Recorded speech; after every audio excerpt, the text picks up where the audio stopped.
नमस्कार, आप देख रहे हैं सी न्यूज भारत और मैं हूं आपके साथ वैष्णवी। वक्त हो चला है न्यूज बुलेटिन का। इस बुलेटिन में जानेंगे कहां गठबंधन की सरकार पर लगाया गया लोक आस्था, लोक चेतना व लोक संस्कृति की अनदेखी करने का गंभीर आरोप, कहां मतदान कर राजघराने के लोगों ने किया जनता को जागरूक, कहां बिजनेसमैन से बंदूक की नोक पर हुई लूट। साथ ही जानेंगे कि कहां आम आदमी पार्टी प्रत्याशी ने किया जनसंपर्क। ऐसी ही तमाम बड़ी खबरों पर होगी विस्तार से चर्चा।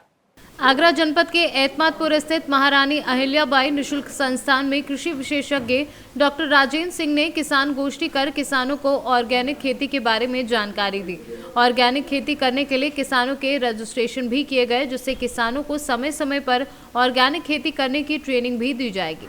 किस तरह से ऑर्गेनिक खाद तैयार की जाए, ये सारी चीज़ों के बारे में किसानों को गोष्ठी के माध्यम से अवगत कराया गया। ग्राम पंचायत सुरैना में खारा पानी होने की वजह से किसानों को फसल में नुकसान उठाना पड़ता है और इसी को देखते हुए ग्राम प्रधान मुकेश बघेल के द्वारा कृषि विशेषज्ञ बुलाकर किसान गोष्ठी की गई, जिससे किसानों की समस्या का जल्द निपटारा किया जाए। जी, मैं आपका परिचय जानना चाहूँगा। मेरा नाम डॉक्टर जीपी सिंह है। मैं आईपीएम की तरफ से हूँ, इंटीग्रेटेड पेस्ट मैनेजमेंट की तरफ से किसानों को जीव अमीनाशी एकीकृत के विभाग की तरफ से काम करता हूँ और सरकार की तरफ से ऑर्गेनिक खेती को बढ़ावा देने के लिए किसानों की मीटिंग करा रहा है। आज यहाँ किस तरह का कार्यक्रम किया? आज का कार्यक्रम था किसानों को ऑर्गेनिक खेती के बारे में जानकारी देना और उनको पंजीकृत करके, ताकि ज़्यादा से ज़्यादा किसान पंजीकृत हों और ऑर्गेनिक खेती की ओर बढ़ें। कम लागत खेती करानी है, प्रोडक्शन ज़्यादा देना है उनको, इसी पे गोष्ठी की गई। आज कितने रजिस्ट्रेशन हुए? आज के रजिस्ट्रेशन 4 रजिस्ट्रेशन किसान रजिस्टर्ड हुए हैं। क्या किसान एग्री है? हाँ, किसान एग्री हैं। किसानों से आपको किसी दबाव के नहीं, उसे जो स्वेच्छा से रजिस्टर्ड होना चाहते हैं उनको रजिस्ट्रेशन किए जा रहे हैं। देखा जा रहा है इस बार गोवंश की मात्रा बहुत ज़्यादा है, किसानों को बहुत परेशानी हो रही है। हाँ, ये बिल्कुल आप सही कह रहे हैं, गोवंश की मात्रा ज़्यादा है जिससे किसानों को नुकसान भी कर रही हैं। लेकिन इसमें थोड़ा कहीं ना कहीं हमारे किसान भी जिम्मेदार हैं, क्योंकि गौवंश जो हमारे किसान भाइयों द्वारा ही कहीं न कहीं उनको छोड़ा जा रहा है। जब तक हमारा गाय दूध दे रही है तब तक हमारा किसान भाई उनका अच्छी तरीके से चारा दाना की व्यवस्था करता है। उसके बाद में फिर दूध देने के बाद में कहीं न कहीं वो उनको घर से छोड़ दे रहे हैं, या क्या समस्या है उनकी वो, लेकिन कहीं न कहीं किसान भाई भी इसके थोड़े से जिम्मेदार जरूर हैं। आज ये सुरैना पंचायत में आपने किसान गोष्ठी की है। यहाँ देखा जा रहा है खारा पानी की समस्या बहुत ज़्यादा किसानों की। तो खारे पानी की जो समस्या है उसके लिए कृषि विभाग खारे पानी को कम करने के लिए उपाय बता रही है और तरीके भी सुझा रही है। ज़्यादा से ज़्यादा ये ऑर्गेनिक खेती करेंगे तो खारे पानी की भी समस्या धीरे से दूर हो जाएगी, क्योंकि खारे पानी का कारण है कि ज़्यादा से ज़्यादा हमने खेतों में रासायनिक खादों का उपयोग किया है। इसका भी एक कारण है। कुछ उनका कारण ये भी है, कुछ जगह ज़मीन इस तरीके की जिसमें खारा पानी है, तो उसको उस तरीके से सरकार उपाय बता रही है जो किसानों को कर रहे हैं। आगरा से सीनू संवाददाता विष्णु बघेल की रिपोर्ट। चतरा सांसद सुनील कुमार सिंह ने राज्य सरकार पर तीखा हमला बोला है। उन्होंने प्रदेश की हेमंत सोरेन के नेतृत्व में गठित गठबंधन की सरकार पर लोक आस्था, लोक चेतना व लोक संस्कृति की अनदेखी करने का गंभीर आरोप लगाया है। उन्होंने पत्रकारों के सवालों का जवाब देते हुए इशारों में कहा कि पर्यटन विकास की योजनाओं को सरकार ठंडे बस्ते में डाल रही है।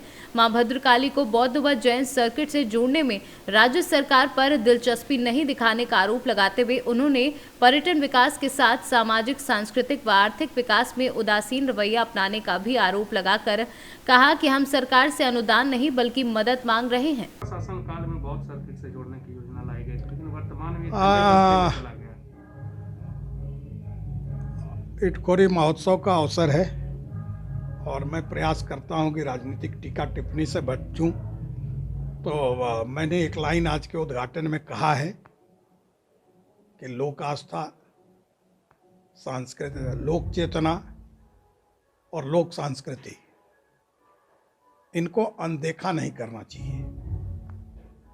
इसकी भावना का अनुरूप इसका पालन होना चाहिए और जो भी योजनाएं हैं वो हमारे लिए नया मार्ग खोलती हैं और हमारे सामाजिक सांस्कृतिक विकास के साथ साथ हमारी आर्थिक विकास की भी प्रक्रिया मजबूत होगी। तो मैं तो आग्रह करूंगा, सरकार ने लगातार कहा है कि हम कर रहे हैं, इसलिए मैं सरकार से आशा, आज के पुनीत अवसर पर आशा ही रखूंगा और निवेदन भी करूंगा कि इसकी ओर ध्यान लगाएं।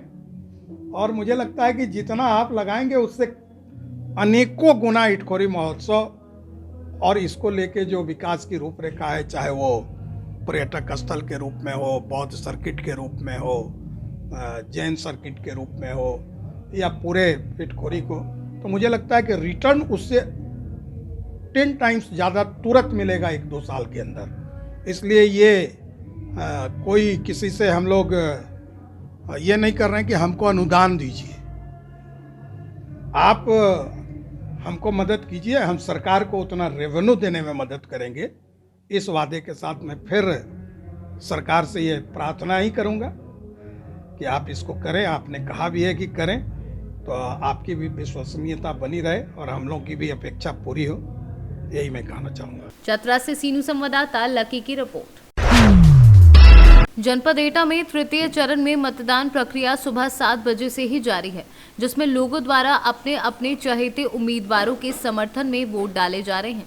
वहीं अवागढ़ राजघराने से युवराज और ऋषिराज सिंह ने पर्वत सहित प्राथमिक विद्यालय मंडपुरा पर मतदान किया और वोट डालने के साथ ही अंगुली पर लगी स्याही को दिखाते हुए लोगों ने 100% मतदान के लिए प्रेरित किया। इस दौरान तमाम ग्रामीण मौजूद रहे। महाराज जी, आज मतदान है और मतदान लगातार चल रहा है, अभी मत दे करके आ रहे हैं, किस मुद्दे पे आपने वोटिंग की है? विकास, जनता का सुख सुविधा जी, और सुशासन। अब आने वाले समय में आपको लग रहा है क्या सरकार वापसी कर सकती है? लेकिन विपक्ष अभी आक्रामक है, एक तरफ लगातार बहुजन समाज पार्टी भी साइलेंट बैठी हुई है, तो क्या मानते हैं आप? विपक्ष का काम है आक्रामक होना, सरकार का काम है अपने मुद्दों को तेज चुनाव लड़ना। दोनों अपने अपने काम कर रहे हैं, देखते हैं जनता किसको क्या करती है। अब क्या संदेश देना चाहेंगे महाराज जी? आप अवागढ़ स्टेट से युवराज हैं, और क्या संदेश देना चाहेंगे जनता को कि ज़्यादा से ज़्यादा जनता मतदान करे?